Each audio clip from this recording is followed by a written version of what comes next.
যদি আমাদের কারোর গায়ে সামান্য নাপাক লেগে থাকে, আমাদের থেকে মানুষ দূরে চলে যাবে। নাক ধরে চোখের কোনায় যদি সামান্য ময়লা থাকে, তাহলে চেহারার দিকে তাকায় কথা বলে না। গায়ে যদি নাপাক লয়ে ঘুরে, তার সাথে কেউ মোসাফা করবে না, মোয়ানাকা করবে না। শরীরে যদি ময়লা থাকে, তারে চেয়ারে সোফায় বসতে দিবে না, তারে ঘরে ঢুকাইব না। যদি গায়ে ময়লা থাকে, তাহলে বলবে আগে গোসল করে আয়। যদি গায়ে ময়লা থাকে, নিজের সন্তান পিতাকে আগে বাথরুমে ঢুকায়। যদি গায়ে ময়লা থাকে, মা তার সন্তানকে আগে দৌত করে, আগে তার ময়লা সাফ করে, তারপরে ঘরে লয়, কোলে লয়। দুনিয়ার নাপাক যেমন গায়ে থাকলে মানুষ ঘৃণা করে, মানুষ কাছে জায়গা দেয় না, ঘরে জায়গা দেয় না। গুনার নাপাক যাদের সাথে থাকে, তাদেরকে আল্লাহর জান্নাতের ঘরে আল্লাহ জায়গা দেয় না। তাদের সাথে আল্লাহ পাকের রহমত শামিলে হাল হয় না। তাদেরকে ফিরিস্তারা মোহাব্বত করে তাদের কাছে আসে না। এই পৃথিবী থেকে আমাদেরকে চলে যেতে হবে।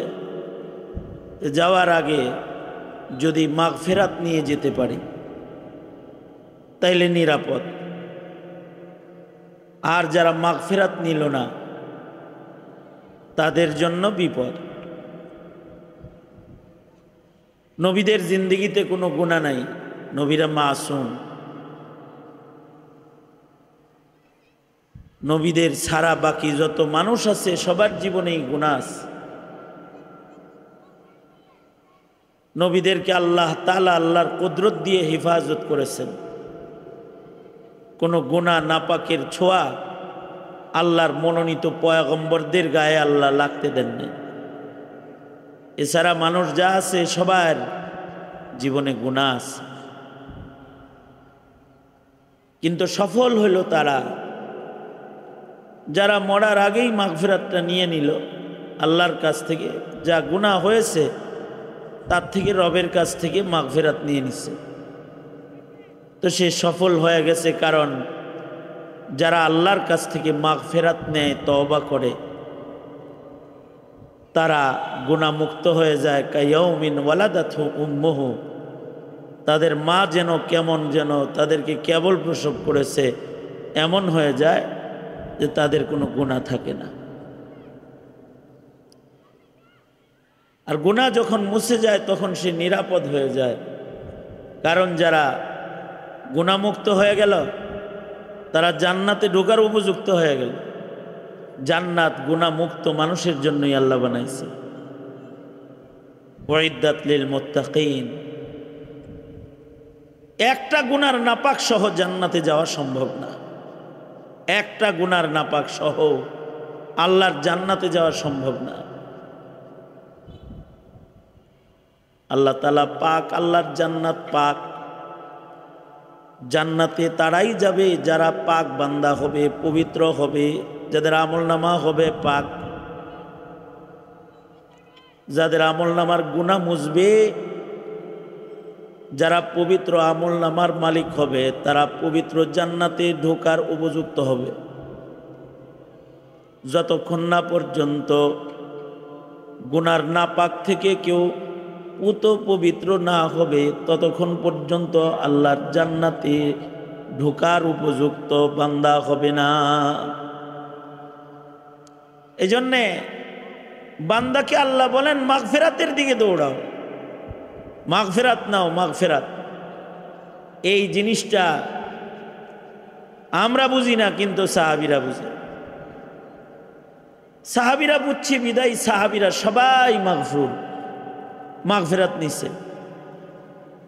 আহলুস সুন্নাতি ওয়াল জামাআর আকীদা। আহলুস সুন্নাতি ওয়াল জামাআর আকীদা হলো ১০০ লাখ সাহাবীর একজন সাহাবীও গুনাহ নিয়ে কবরে যায় নাই।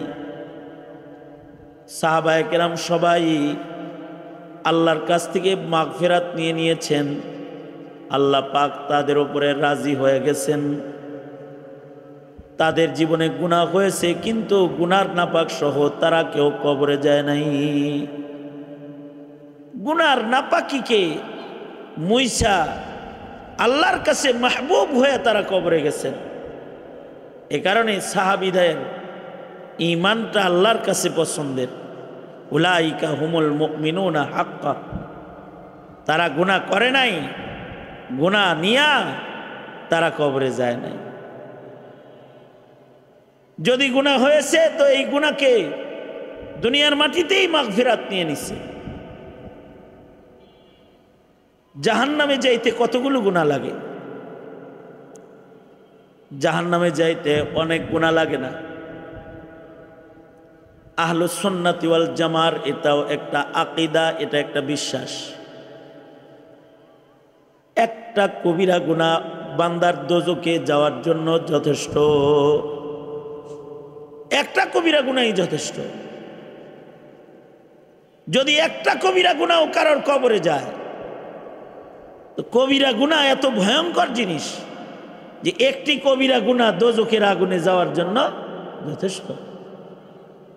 এই জিনিস যতদিন পর্যন্ত প্রজন্মের মুসলমানকে বোঝানো না হবে, ততদিন পর্যন্ত কেউ গুনাহ ছাড়তে পারবে না। আর যদি গুনাহ না ছাড়ে, গুনাহগারের নামাজ কবুল হয় না, গুনাহগারের রোজা কবুল হয় না, গুনাহগার ময়দানে গেলে তারে বিজয় আল্লাহ দেয় না। গুনাহ তো দূরের কথা, একটা সুন্নতের খেলাফ কাজ করলে আল্লাহ তাআলা বিজয়ের মালা ছিনায় নিয়ে নেয়, বিজয় গুনাহগারকে দেয় না। কারণ গুনার নাপাক যার গায়ে লাগা থাকে, যার আমলনামায় গুনার নাপাক থাকে, তাকে আল্লাহ তাআলা অপছন্দ করে। যার গায়ে গুনার ময়লা থাকে তাকে ফেরেশতারা অপছন্দ করে। যার গায়ে গুনার ময়লা থাকে তাকে ফেরেশতারা ঘৃণা করে, আল্লাহ ঘৃণা করে, আল্লাহ থেকে তারা দূরে চলে যায়। যদি আমাদের কারোর গায়ে সামান্য নাপাক লেগে থাকে, আমাদের থেকে মানুষ দূরে চলে যাবে নাক ধইরা। চোখের কোনায় যদি সামান্য ময়লা থাকে, তাহলে চেহারার দিকে তাকায় কথা বলে না। গায়ে যদি নাপাক লয়ে ঘুরে, তার সাথে কেউ মুসাফা করবে না, মুআনাকা করবে না। শরীরে যদি ময়লা থাকে, তারে চেয়ারে সোফায় বসতে দিবে না, তারে ঘরে ঢুকাইব না। যদি গায়ে ময়লা থাকে, তাহলে বলবে আগে গোসল করে আয়। যদি গায়ে ময়লা থাকে, নিজের সন্তান পিতাকে আগে বাথরুমে ঢুকায়। যদি গায়ে ময়লা থাকে, মা তার সন্তানকে আগে দৌত করে, আগে তার ময়লা সাফ করে, তারপরে ঘরে লয়, কোলে লয়। দুনিয়ার নাপাক যেমন গায়ে থাকলে মানুষ ঘৃণা করে, মানুষ কাছে জায়গা দেয় না, ঘরে জায়গা দেয় না, গুনার নাপাক যাদের সাথে থাকে তাদেরকে আল্লাহর জান্নাতের ঘরে আল্লাহ জায়গা দেয় না। তাদের সাথে আল্লাহ পাকের রহমত শামিলে হাল হয় না। তাদেরকে ফেরেশতারা মোহাব্বত করে তাদের কাছে আসে না। আর যারা পবিত্র হয়, তাদের সাথে ফেরেশতারা মুসাফা করে। সাহাবায়ে কেরামের জামাত, সোয়া লক্ষ সাহাবীর জামাত এমন পুত পবিত্র ছিলেন, ওনারা সালাম ফিরাইতেন একদিক দিয়া, আর এক দিক দিয়া নামাজের ফাঁকে ফাঁকে 2 রাকাত নামাজ শেষ করতেন। তো সাহাবীরা এমন পবিত্র ছিলেন যে ফেরেশতারা তাদের সাথে মুসাফা করত।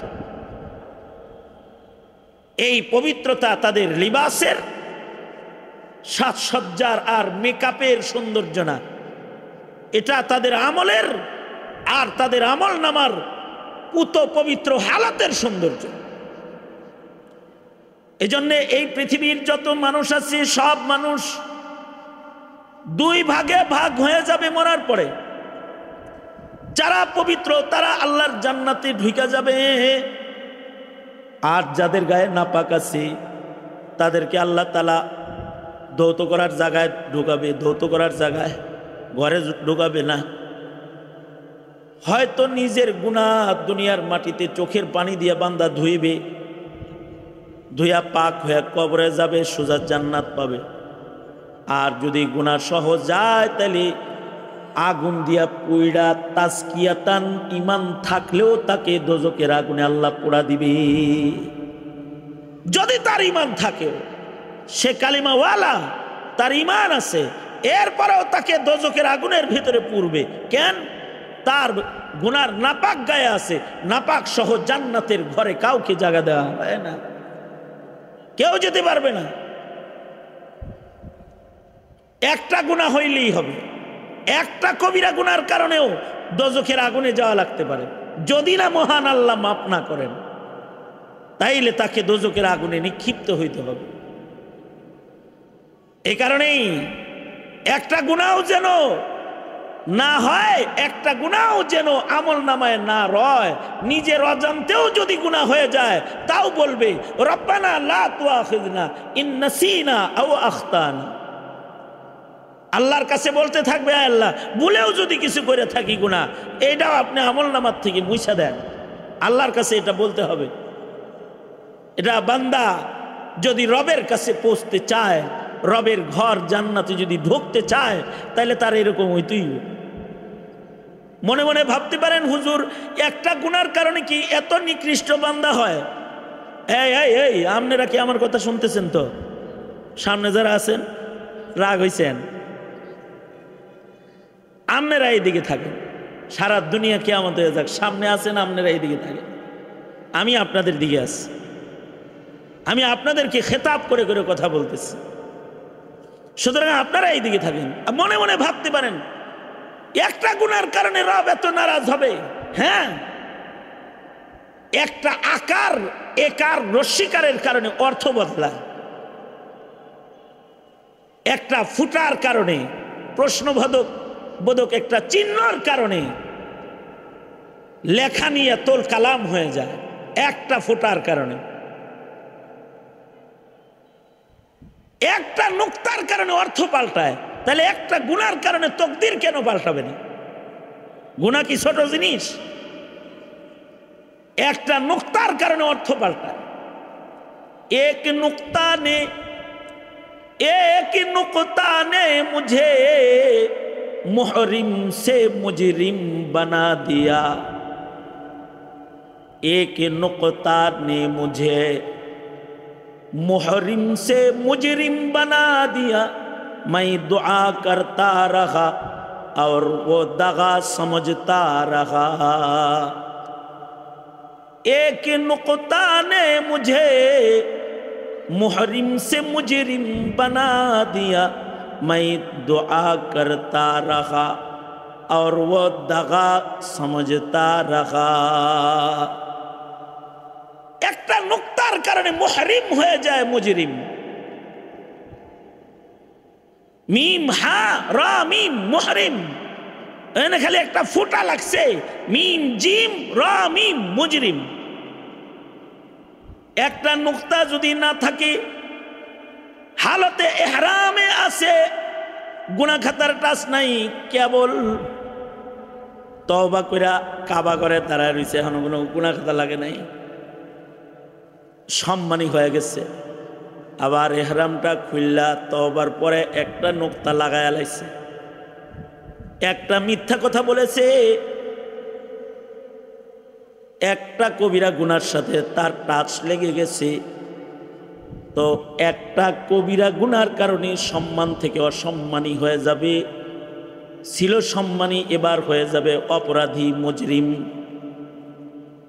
একটা নুক্তার কারণে মুহরিম মুজরিম হয়,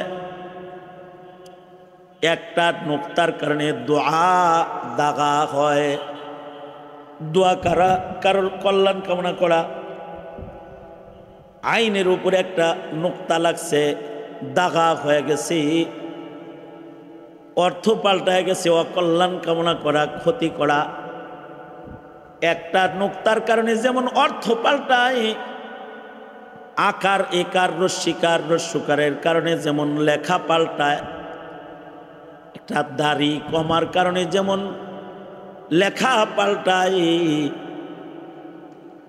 একটা দাড়ির কারণে লেখা পাল্টায়, হুকুম পাল্টায়,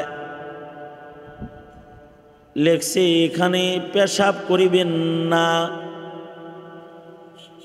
করিলে 100 টাকা জরিমানা। খালি একটা ছোট্ট একটা টান নার আগে পড়ে গেছে, তো হয়ে গেছে এখানে পেশাব করবেন না, করলে 100 টাকা জরিমানা। খুব বেশি কিছু লাগে নাই, কলমের একটা দাগ দাড়ি কমার কারণে অর্থ পাল্টাইছে। হয়তো টাকা দিউন লাগবো কইরা, তাছাড়া টাকা দেওয়ান লাগবো না কইরা, মুইতা টাকা দিয়ে চলে যাওয়ান লাগবো দাড়ি কমায় ভুল করলে। আর দাড়ি কমা শুদ্ধ পড়লে টাকাটা পকেটে থাকবে। একটা দাড়ি কমার কারণে যেমন লেখার তর্জমা পাল্টায়, একটা ফুটার কারণে যেমন অক্ষরের তর্জমা পাল্টায়, অনুবাদ পাল্টায়, আমল নামায় একটা কবিরা গুনার ফুটার কারণে জান্নাত থেকে জাহান্নামে গ্রেফতার হয়ে যায়, একটা গুনার কারণে। এ কারণে একটা গুনাও নিয়ে কবরে যাওয়া যাবে না। মনে রাখতে হবে একটা গুনাহ মুছার যন্ত্র যা জিন্দেগীর সব গুনাহ মুছার যন্ত্র তা। মহান আল্লাহ তাআলা গুনার নাপাকওয়ালা মানুষদেরকে আল্লাহ তাআলা পবিত্রতার গোসল দান করেন যদি বান্দা খালি গোসলখানায় হাজির হয়। যেমন ওয়াজ মাহফিল করেছে ইনসাফ, এটা একটা গোসলখানা। এখানে কেউ আসছে তো জিন্দেগীর সব গুনাহ মাফ করে দিবে, পেছনের গুনাহ মাফ করবে, হাদিসে আছে। ফিরিস্তাদেরকে সাক্ষী রেখে রেখে আল্লাহ বলে দিবে এই বান্দাগুলা জীবনের সব কাজ বাদ দিয়া আমার ক্ষমা নিতে বসছে, তোরা সাক্ষী থাক, আমি ওদের জীবনের গুনাহ মাফ করে দিলাম। ক্ষমা করে দিবেন। আল্লাহ তাআলা ক্ষমা করেন, বড় বড় অপরাধীকে ক্ষমা করেন। সারা জিন্দেগি অপরাধ করার পরে কেউ ভুল বুঝা বলছে আল্লাহ মাপ চাই, তো আল্লাহ কয় যা মাপ করে দিলাম। কারণ আমার গুনার আয়তন যত বড়, আল্লাহর রহমতের আয়তন তার চেয়ে অনেক বড়। আমার গুনাহ যতই হোক, আমার প্রতি আমার রবের ভালোবাসা অনেক বড়। কারণ আমার আপনার মালিক তো চায় না যে তার জ্বালানো আগুনের চুলার ভেতরে, দোজকের ভেতরে আমি পড়ে যাই, আপনি পড়ে যান। আমাদের মালিক তো এটা চায় না। আল্লাহর রাসূল সাল্লাল্লাহু আলাইহি ওয়াসাল্লাম এক গাজওয়াত থেকে আসতেছেন, তো নবীজি সাহাবায়ে কেরামদেরকে লয়ে আইতেছেন। দেখেন এক মহিলা চুলা জ্বালাইছে। আগের জমানার চুলা, এখনকার চুলা না। এখনকার চুলা তো ডিজিটাল চুলা। এখনকার চুলার আগুন চুলার বাইরে যাবে না। আমার হজরতের মাদ্রাসায় এক চুলা মিস্ত্রি আইছে, 2টা চুলা বানায় দিব, মজুরি হইল 1,85,000 টাকা মাত্র। তাও লাকড়ির 2টা চুলা বানায় দিবে। 2টা লাকড়ির চুলা বানাবে, এর জন্য মজুরি হইল 1,85,000। তার ভেতরে লাকড়ি ঢুকানো হবে, এ লাকড়ির চুলার দাম এত। এখন তো ডিজিটাল জমানা, উন্নত চুলা আছে। আগের জমানায় এত উন্নত চুলা ছিল না। 3টা পাথরের চাকার উপরে পাতিল বসায় রান্না করছে, এইটাই হইল চুলা। বাতাস আসলে আগুন বের হয়ে আসছে বাইরে। মহিলা নিজের সন্তানকে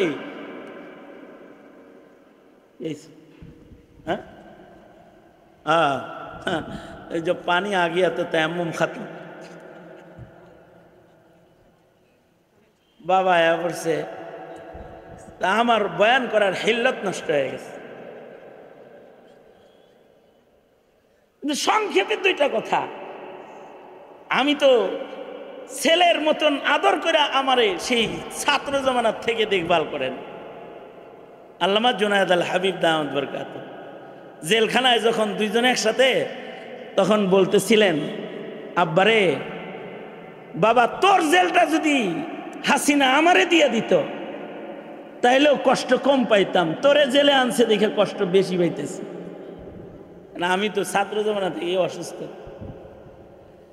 আল্লাহ তাআলা আমাদের মুরব্বীদের হায়াত বাড়ায় দেখ। জোরে বলেন আমিন, আরো জোরে বলেন আমিন। দেখেন আমার কথা শেষ।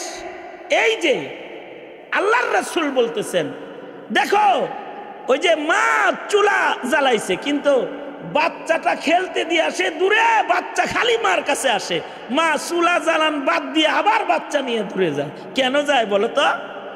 মা চায় যে তার আদরের সন্তানের গায়ে বাতাসে তার হাতে জ্বালানো চুলার আগুনের কোনো ফুলকি তার সন্তানের আদরের সন্তানের গায়ে না লাগে। আল্লাহর রাসূল বলে, মা যেমন করে নিজের হাতে জ্বালান না চুলার আগুনের ফুলকি সন্তানের গায়ে লাগতে দিতে চায় না, মহান আল্লাহ তার বান্দার গায়ে দোজকের আগুনের ফুলকি লাগতে দিতে চায় না। কারণ মার চাইতে বান্দাকে আল্লাহ তাআলা অনেক বেশি ভালোবাসেন। এ কারণে বলে, ওয়াজে যা মাফ করে দিব, মসজিদে ঢুক মাফ করে দিব, শেষ রাত্রে গোপনে আমারে বল আল্লাহ আমি মাপ চাই, মাফ করে দিব। রমজান পাইছোস মাপ চা, মাফ করে দিব। লাইলাতুল বরাত পাইছোস মাপ চা, মাফ করে দিব। লাইলাতুল কদর পাইছোস মাপ চা, মাফ করে দিব।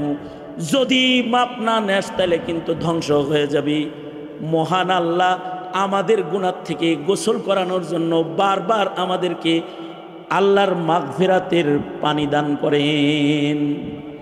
আল্লাহর মাগফিরাতের পানি সবচেয়ে বেশি বর্ষিত হয় রমাদানুল মুবারাকে। মাগফিরাতের ঢেউ চলতে থাকে, সাগরে দাঁড়ায় থাকলেই হয়, গায়ে ময়লা থাকে না। রমজানে কোন রকম পৌঁছে গেলেই চলে, রহমতের ঢেউয়ে একটা গুনাহ থাকে না, গুনাহ মাফ হয়ে যায়। আর যতক্ষণ পর্যন্ত বান্দা গুনাহ মাফ না করাবে ততক্ষণ পর্যন্ত জান্নাত পাবে না। সুতরাং জীবনে মাগফিরাতের দরকার। মাগফিরাতের জন্য ঘর থেকে বাইরে কেউ মাহফিল আইলেও মাগফিরাত পাওয়া যায়। বুখারী বলে, মাগফিরাতের আশায় ঘর থেকে বের হইছে, আল্লাহ 100 খুনের গুনাহ মাফ করে দিছে। আর যদি অপরাধী নিজের অপরাধ না বুঝে, সে অপরাধ থেকে ক্ষমা চাওয়ার চেষ্টা করবে না। হাসিনার মতো অপরাধ আরো করার জন্য অপরাধ লিডারের দিল্লির সেই মুদি দাদুর আঁচলের নিচে যায় বৈশা পরিকল্পনা করা শুরু করে দিবে। তখন কিন্তু মাগফিরাত নসিব হবে না। কেউ যদি মাগফিরাত পেতে চায় তাইলে তার অপরাধ আগে তার বুঝতে হয় যে আমি অপরাধী। আর যদি মাইরা টেরা কয় আমি কি করছি, তাইলে জীবনে কোনোদিন মাগফিরাত নসিব হবে না। সুতরাং ওই গ্রুপে কেউ যায় না যে মাগফিরাত নসিব হয় না। ওই কাম করো যাতে মাগফিরাত নসিব হয়, ওই আমল করো যাতে মাগফিরাত পাওয়া যায়। এমনকি ওই রাজনীতি করো যে রাজনীতি করলে মাগফিরাত পাওয়া যায়। জুলুমের রাজনীতি করবা না, অত্যাচারের রাজনীতি করবা না, নাপাক রাজনীতি করবা না। জিন্দিগিটার বড় দাম, ফুরায় গেলে আর আসবে না। নাপাক নিয়ে কবরে যাওয়া যাবে না। বাস আল্লাহ তাআলা আমাদেরকে পবিত্র হয়ে কবরে যাওয়ার তৌফিক দান করুন।